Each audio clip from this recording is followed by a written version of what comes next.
가난이 문으로 들어오면 사랑은 창문으로 나간다. 이 말은 마치 오래된 속담처럼 들리지만 그 안에는 날카로운 현실이 숨어 있다. 사랑이란 본래 감정의 영역이지만 생활이 무너지면 감정은 생존 앞에서 조용히 뒤로 물러선다. 처음 사랑할 때 사람들은 종종 이렇게 말한다. 돈이 없어도 괜찮아. 함께 있으면 돼. 그때는 진심이었다.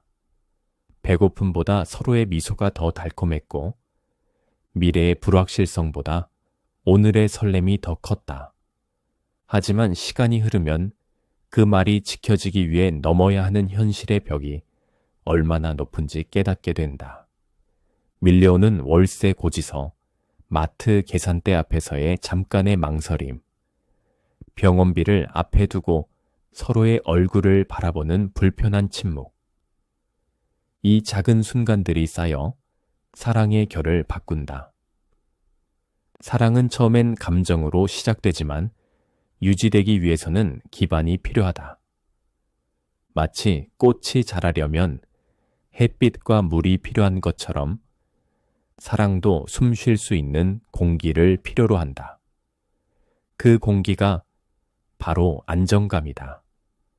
안정감이 무너지면 감정은 점점 지쳐간다. 많은 이들이 사랑이 모든 것을 이길 수 있다고 믿는다.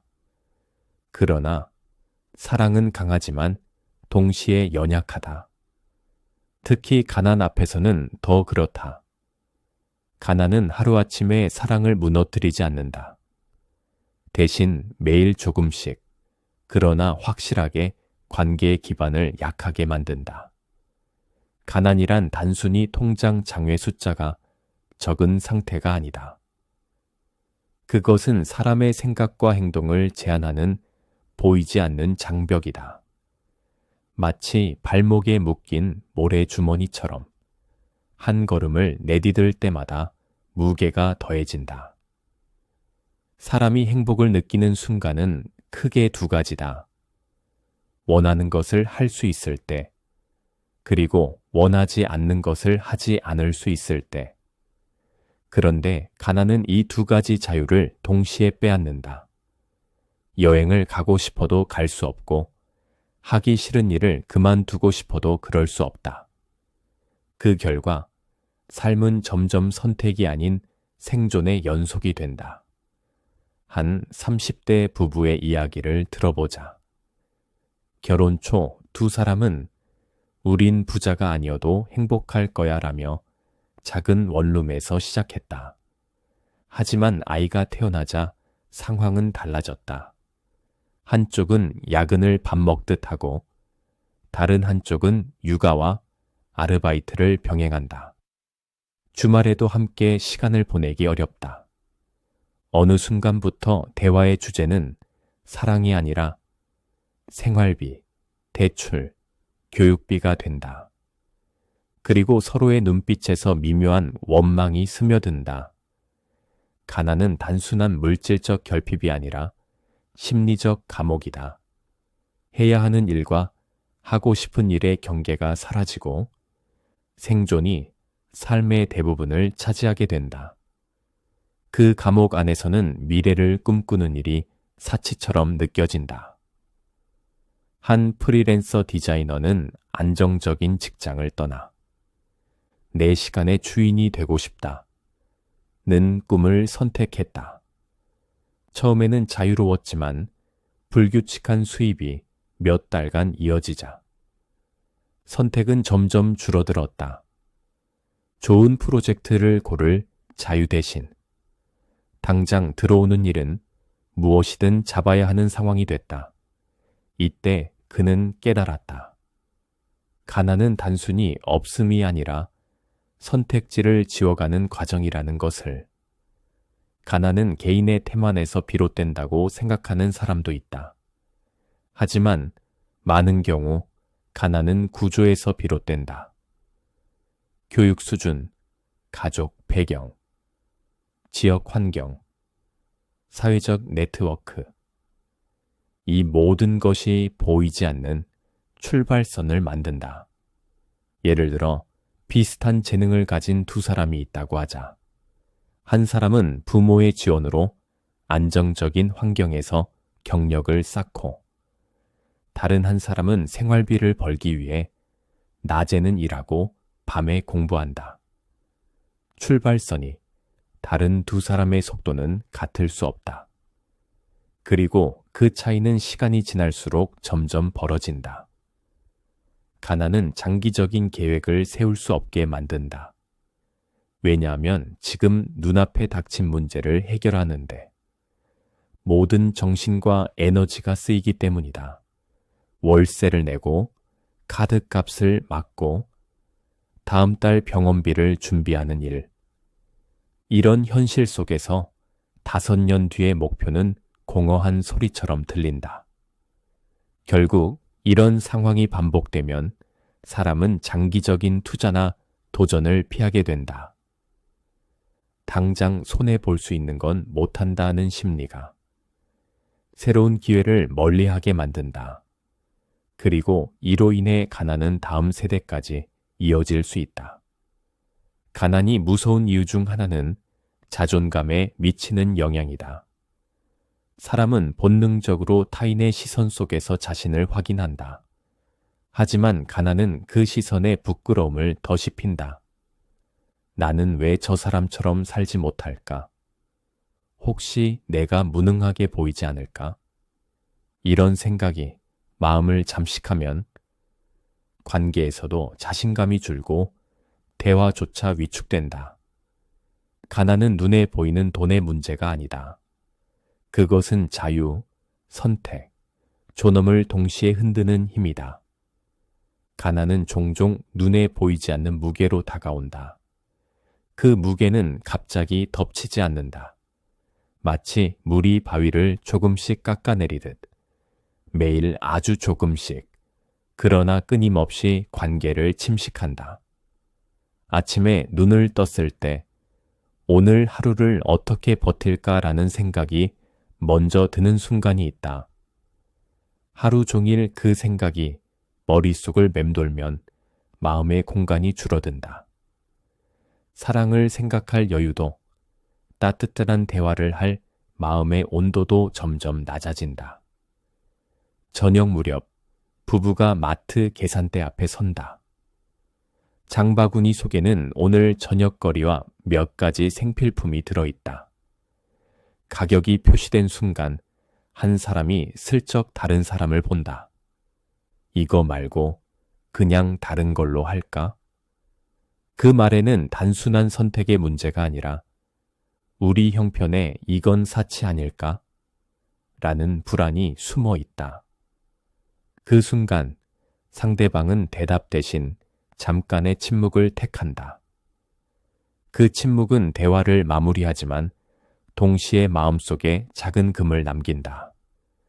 그 금은 한 번으로 끝나지 않는다. 몇 주, 몇 달, 몇 년에 걸쳐 조금씩 길어지고 깊어진다. 심리학 연구에 따르면 경제적 압박은 인지 대역폭을 줄인다. 쉽게 말해 머릿속에 처리 용량이 줄어드는 것이다. 평소 같으면 대수롭지 않게 넘어갈 일도 가난한 상황에서는 쉽게 짜증이나 불안으로 변한다. 또한 불확실한 미래에 대한 두려움이 커지면 사람은 장기적 이익보다 단기적 안정을 우선하게 된다. 이것이 관계에서 어떻게 나타나는가? 대화를 하더라도 서로의 감정보다 당장의 현실 문제 해결에 집중하게 된다. 사랑을 지키기 위한 대화 대신 생활을 유지하기 위한 회의가 반복된다. 경제적 여유가 있을 때는 다정하게 건넬 수 있는 말도, 여유가 없을 때는 날카로운 비판으로 바뀐다. 예를 들어 평소에는 오늘 늦게 일어났네, 피곤했구나 라고 말하던 사람이 압박 속에서는 이 시간까지 자면 도대체 뭐가 되겠어? 라고 말한다.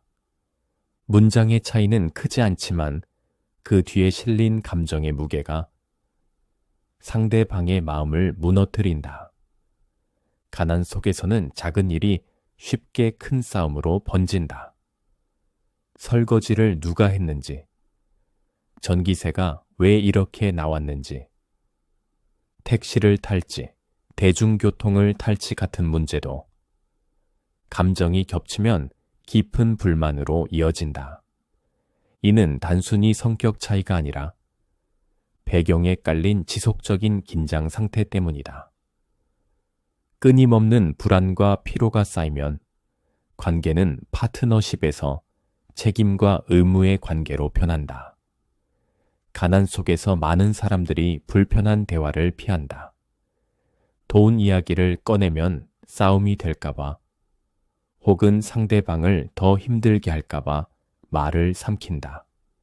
하지만 이렇게 회피한 대화는 겉으로는 평화를 지키는 것처럼 보여도 속으로는 신뢰를 조금씩 무너뜨린다. 결국 시간이 지나면 말을 하지 않아서 생기는 거리감이 말을 했을 때 생기는 갈등보다 더 크고 깊어진다. 가난은 이렇게 매일의 감정 온도를 조금씩 낮춘다. 처음에는 잘 보이지 않지만 어느 순간 관계를 지탱하던 힘이 사라진 것을 깨닫게 된다. 가난이 주는 가장 깊은 상처 중 하나는 자존심에 남긴 흉터다. 돈이 부족하다는 사실보다 그로 인해 자신이 작아졌다고 느끼는 감정이 더 아프다. 그 감정은 눈에 보이지 않지만 관계의 공기를 무겁게 만든다. 현대 사회에서 비교는 피할 수 없다. SNS 속 친구의 여행 사진, 결혼식장 풍경, 새로 장만한 명품 가방, 화면 속 장면들은 단순한 기록처럼 보이지만 그 속에는 이 정도는 해야 행복한 삶이라는 무언의 기준이 숨어 있다.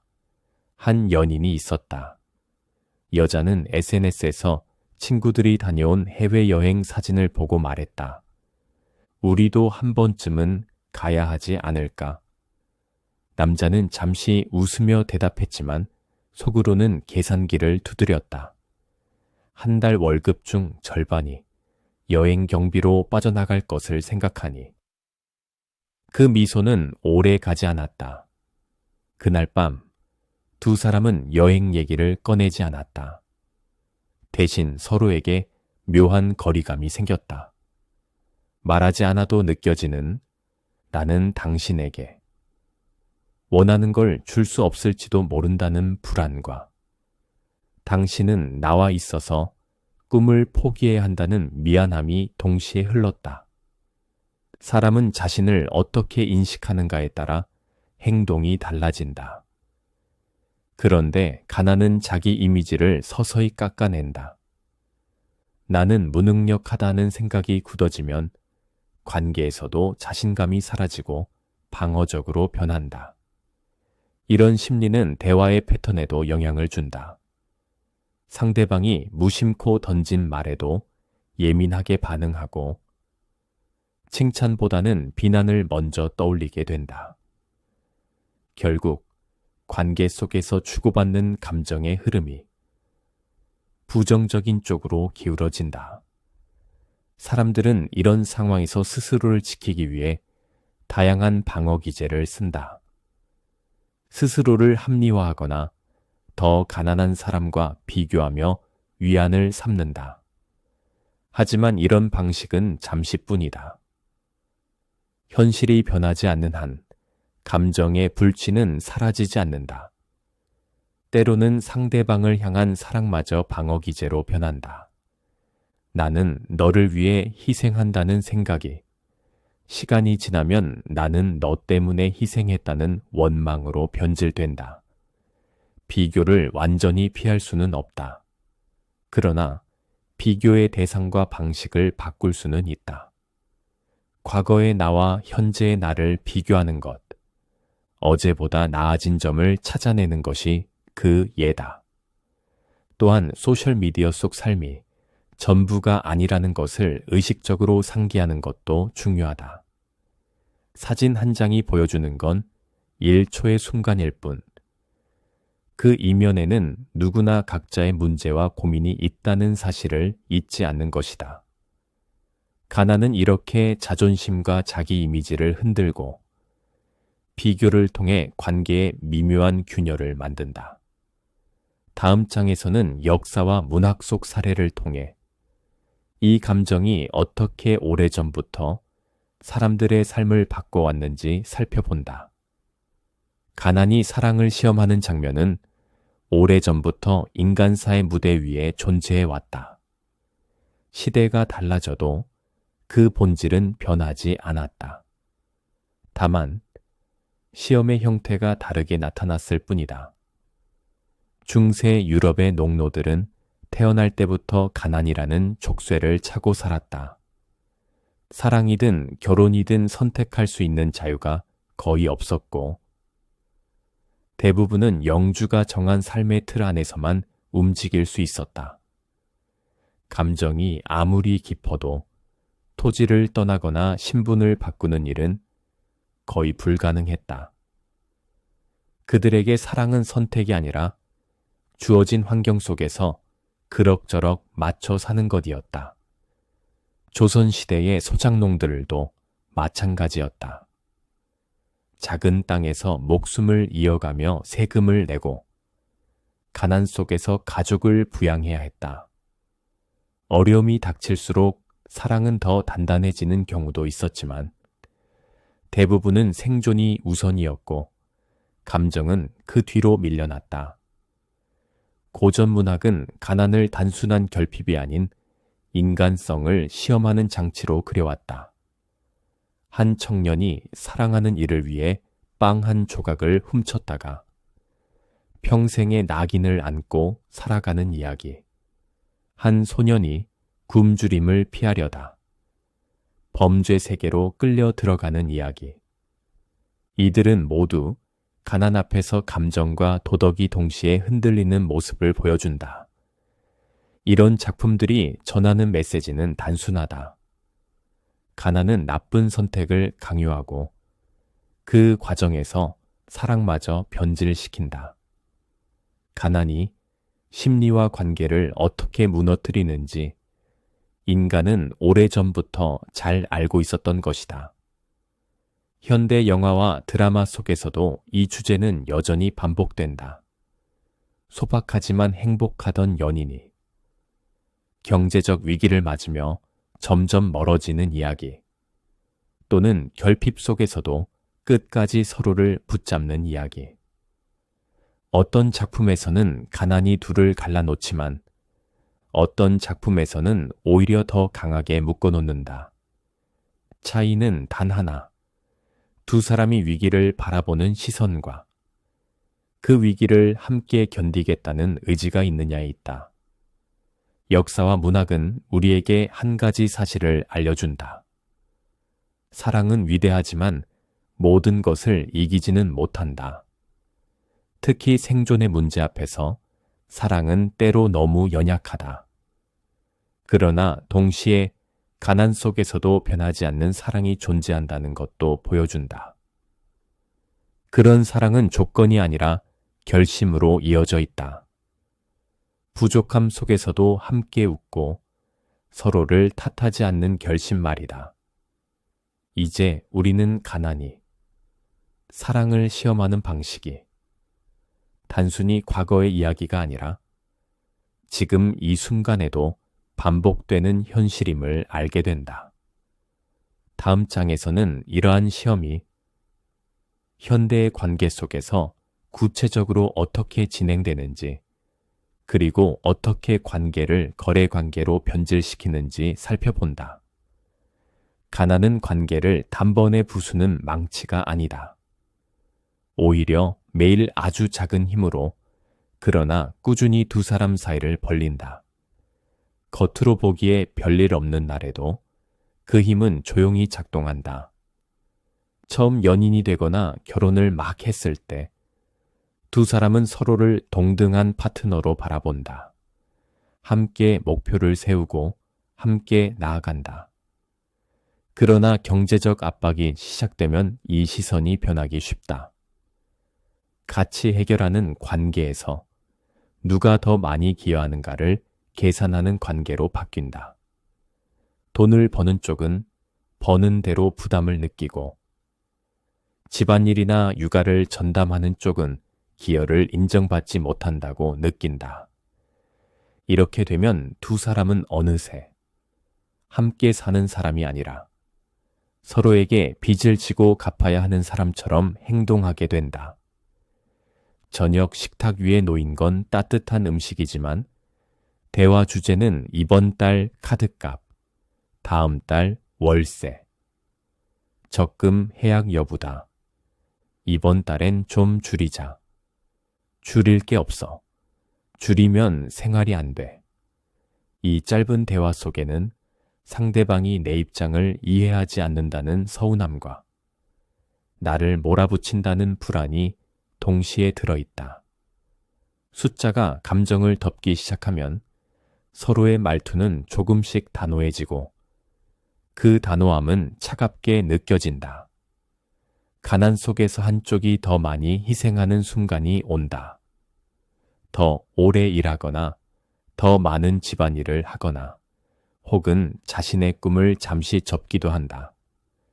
문제는 이런 희생이 오래 지속되면 처음에는 사랑해서 했던 일이 시간이 지나면 억울해서 기억된다는 것이다.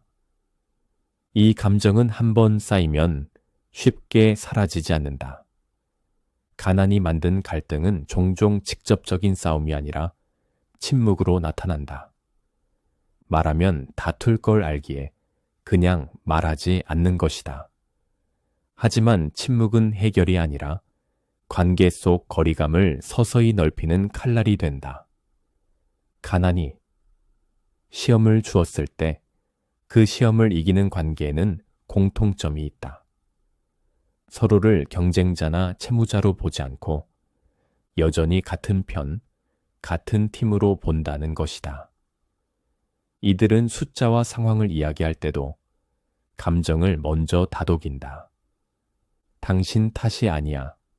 방법을 같이 찾자. 이 한마디가 시험을 통과하게 만드는 힘이 된다. 가난은 사랑을 시험하지만 반드시 무너뜨리지는 않는다. 오히려 위기의 순간이 두 사람을 더 단단하게 묶어줄 수도 있다. 그 차이는 태도와 선택에 달려 있다. 가난 속에서 가장 위험한 것은 문제의 원인을 서로에게 돌리는 것이다. 네가 벌이가 적어서 그래. 네가 돈을 너무 많이 써서 그래. 이 말들은 해결책이 아니라 상처만 남긴다. 대신 이렇게 말할 수 있다. 우리 상황이 힘들지만 같이 방법을 찾아보자. 이 문장은 잘못을 묻지 않고 서로를 같은 편으로 만든다. 실제로 상담사들은 부부 갈등 중 원망이 개입되면 해결 확률이 급격히 떨어진다고 말한다. 협력의 언어가 원망의 언어를 이길 때 관계는 버틴다. 많은 사람들은 즐거움과 소비를 연결짓는다. 하지만 돈이 없어도 기쁨을 만드는 방법은 있다. 함께 저녁을 준비하고 동네 공원을 산책하고 작은 손편지를 주고받는 것. 이런 사소한 일들이 마음의 거리를 좁힌다. 한 부부는 매달 마지막 주 금요일을 무비 나이트로 정했다. 영화관이 아닌 집에서 팝콘과 담요만으로도 충분했다. 그 시간만큼은 가난이 개입할 틈이 없었다. 돈 이야기를 피하면 갈등을 줄일 수 있을 것 같지만 실제로는 불신이 커진다. 소득과 지출, 부채 상황을 숨기지 않고 공유하는 것이 중요하다. 예를 들어 한 달에 한 번은 재정 회의를 열어 서로의 상황을 확인하고 계획을 세운다.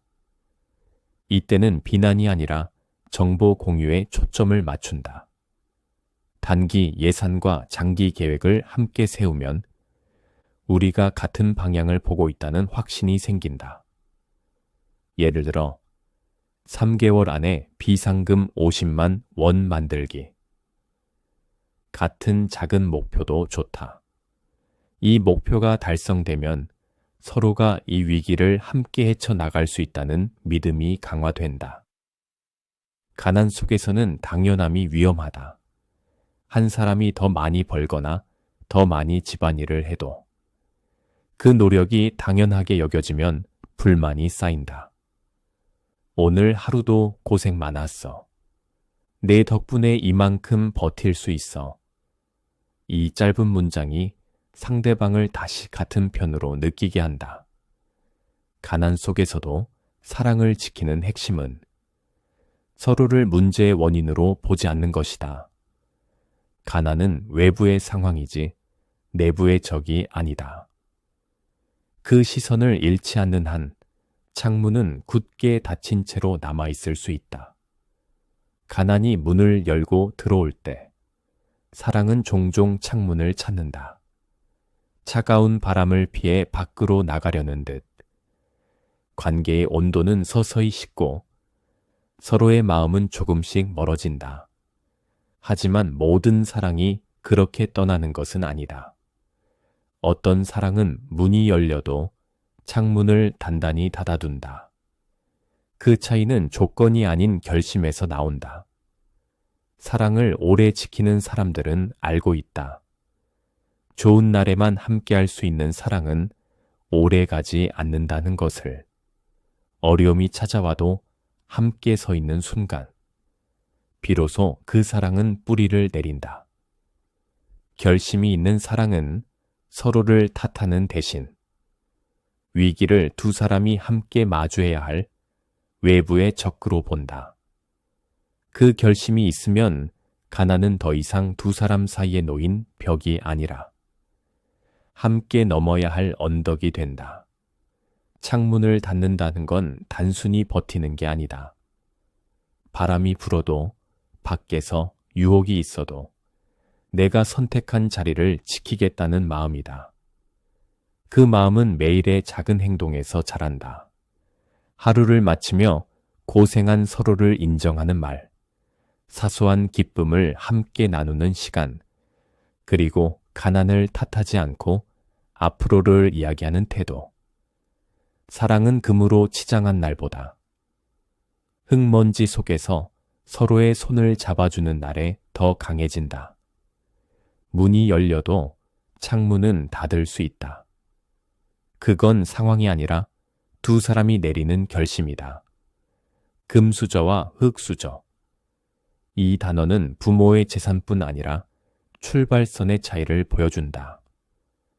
금수저는 실패해도 다시 일어날 안전망이 있다. 흙수저는 시작부터 짐을 지고 달린다. 사랑에서도 이 차이는 뚜렷하다. 출발선이 다른 두 사람이 만나면 한쪽은 낙관적으로, 다른 한쪽은 계산적으로 미래를 본다. 이때 오해와 심리적 장벽이 생긴다. 차이를 극복하는 방법은 현실을 인정하는 대화, 비교를 피하는 태도, 그리고 공동 목표를 세우는 것이다. 출발선은 다를지라도 결승선에 함께 도착하는 것이 사랑의 본질이다. 가난이 문을 열고 들어올 때 사랑은 종종 창문을 찾는다. 하지만 결심이 있는 사랑은 창문을 닫는다. 좋은 날에만 함께할 수 있는 사랑은 오래 가지 않는다. 바람이 불어도 창문을 닫아두는 건 상황이 아니라 두 사람의 선택이다. 사랑은 금으로 치장한 날보다 흙먼지 속에서 서로의 손을 잡아주는 날에 더 강해진다.